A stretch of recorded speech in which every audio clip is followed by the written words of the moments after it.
Hey guys, welcome back to Matty Fish.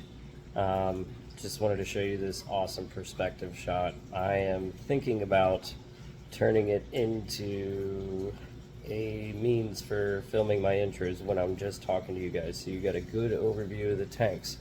If you guys like this, think it's a good idea, please like, subscribe, and comment below on the subject matter. See you guys in the future, and enjoy these fish with me. What's going on, guys? Welcome back to Matty Fish. If you haven't yet, like, subscribe, click that bell so you can get notifications when new videos come out. So not much going on today for the fish tanks, but I'll get into a few things for you. First and foremost, today is a non-feeding day. Generally, I don't feed on Sundays. I try to give the fish a little bit of a rest when it comes to Sundays, so that they can help their digestive tracts, because again, fish have stomachs, but they're not like ours, so they need a little bit more time to digest their food. Generally it takes, about 2.5 to 3 times more time for a fish to digest food than it would for us as humans to digest food. Anyways, that being said, enough of looking at me with the tank in the background. Let's take a look at the tanks and what's going on there. So here's the 112. Everything's looking beautiful and crystal clear over here. As you know, I finally got everything shored away that I want to shore away with the sumps right now. And again, I still need to figure out how I'm going to get a box onto this or save this sump for the next big tank. That being said, let's take a quick look at the fish. Yellow lab doing really well. Chug, the big rainbow back there, living its best life as always. This redfin hap is getting bigger, and I'm hoping to start to develop some points on the fins. Otherwise, I'm a little worried that it might be a female. You see how rounded those fins kind of are right now, but sometimes with these bigger haps, it's really hard to tell because their fins aren't always going to get pointed right away. You see the midnight peacock doing really well right here. Bumblebee cichlid looking nice. The silk will feed down here. Beautiful as always. A little upset at this guy. He's really been digging in the rocks. Those used to touch. Right now it's still pretty stable, kind of just keeping an eye on it on a daily basis. Might have to move a little bit. Really don't want to move too much around with rocks right now though, because the last time I did that, it was about 2 hours of messing around with the tank by myself, and a lot of nerves, because this is a fairly deep tank. It's just over 30 inches deep, so I'm not the biggest guy in the world. I'm about 5'9", maybe 5'10" on a good day. But anyways, not the easiest thing for me to get down in there and reach and move around a lot of rocks without having to worry about some things. Dropping a rock or, any anomaly that could happen and could cause a big issue with the tank. Don't want any knocks, cracks, breaks, anything like that. So let's take a quick look at the 140 over here.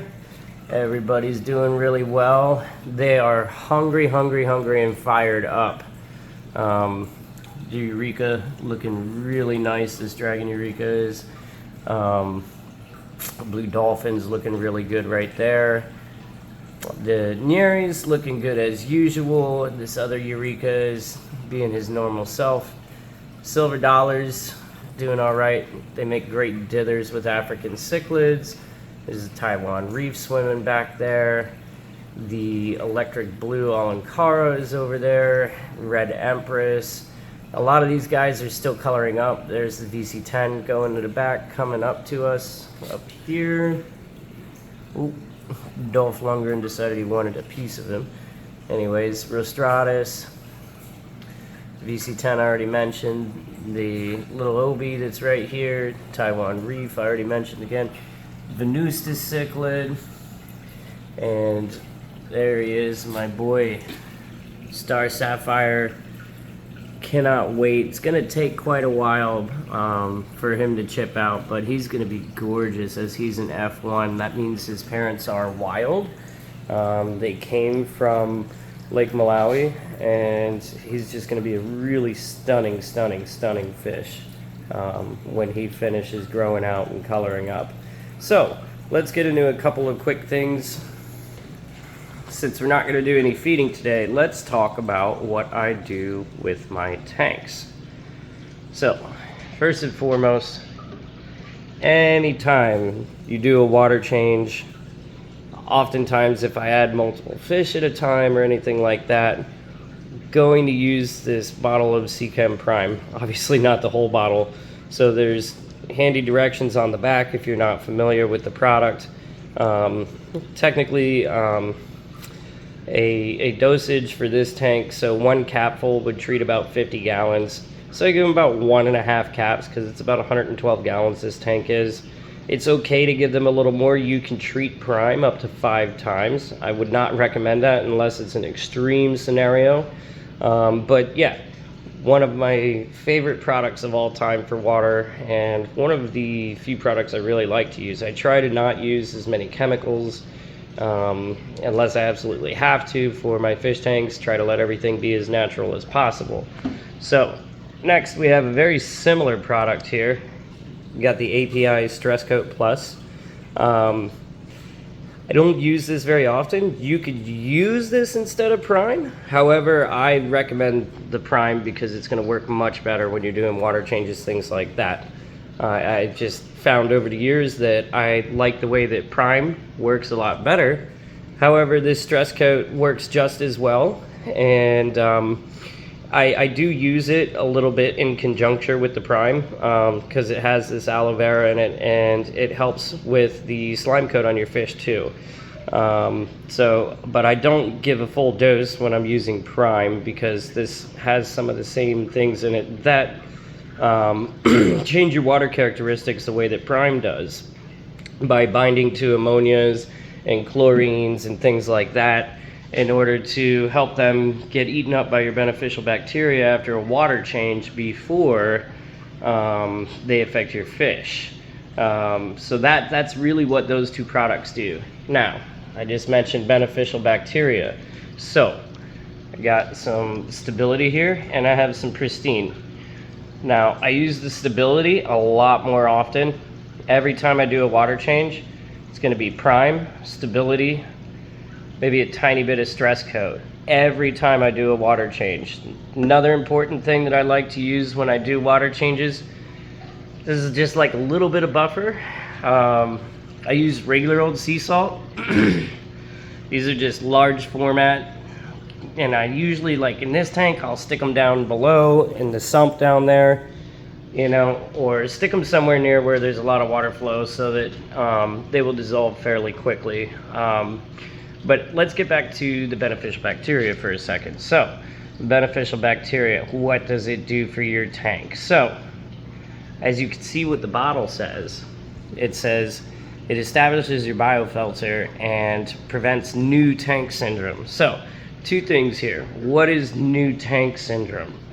So, new tank syndrome is when you have first set up a tank or set up an established tank that has been down and dry for a while, and you're building your beneficial bacteria. So a lot of people will, you know, you can use Prime and Stability and put fish in your tank the first day, but your tank is not cycled. If you're not very experienced, I would not recommend doing that.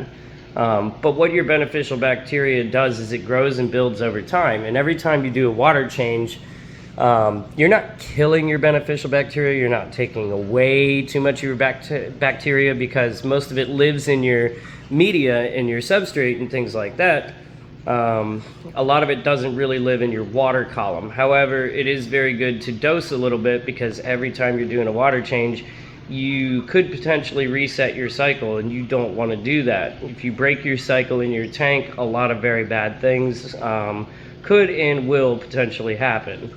And then the Pristine here, I only use this about once every couple weeks. So this is just kind of extra beneficial bacteria. It's a little bit different. It's more of the anaerobic bacteria. It helps break down your sludge and your waste and your detritus and things like that.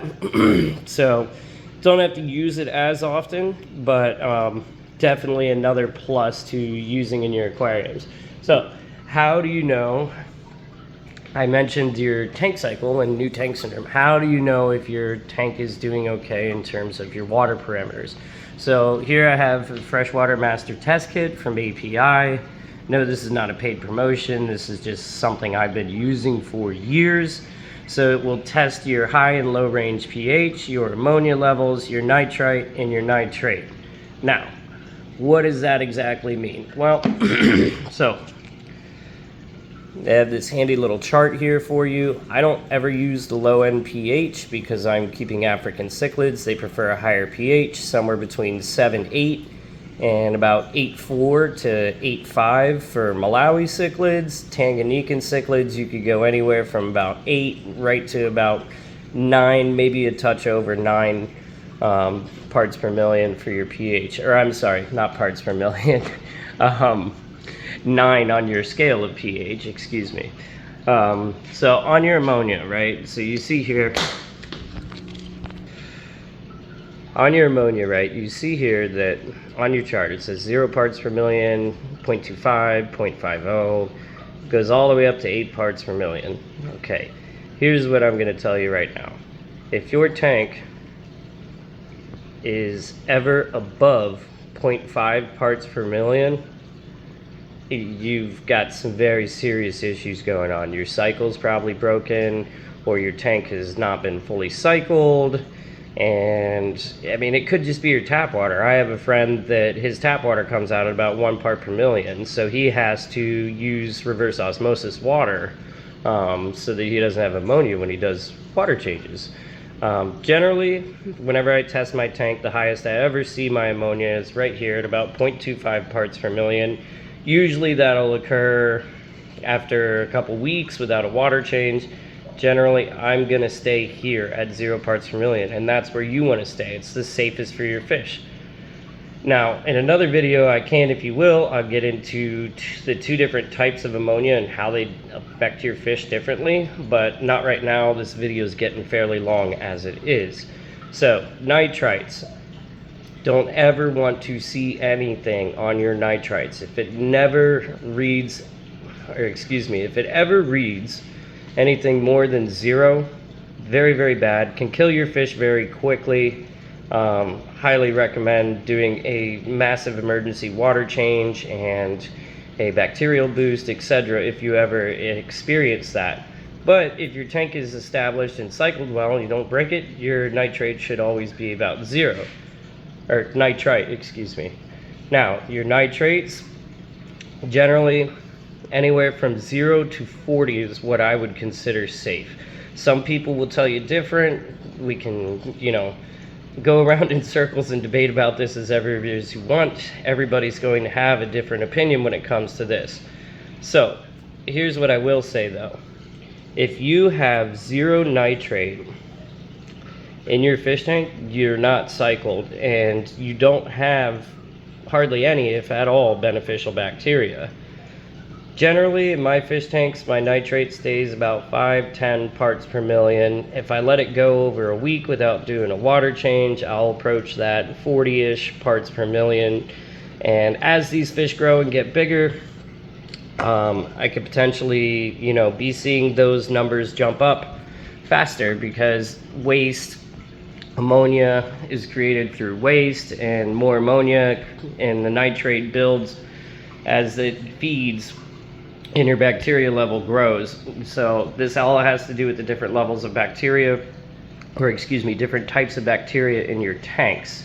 That being said, let's move on from this for now. If you guys would like me to go a little more in depth about that another day, let me know, and I will definitely do a video below. So please like, comment, subscribe, and share. And I will see you guys in the next video. Peace out.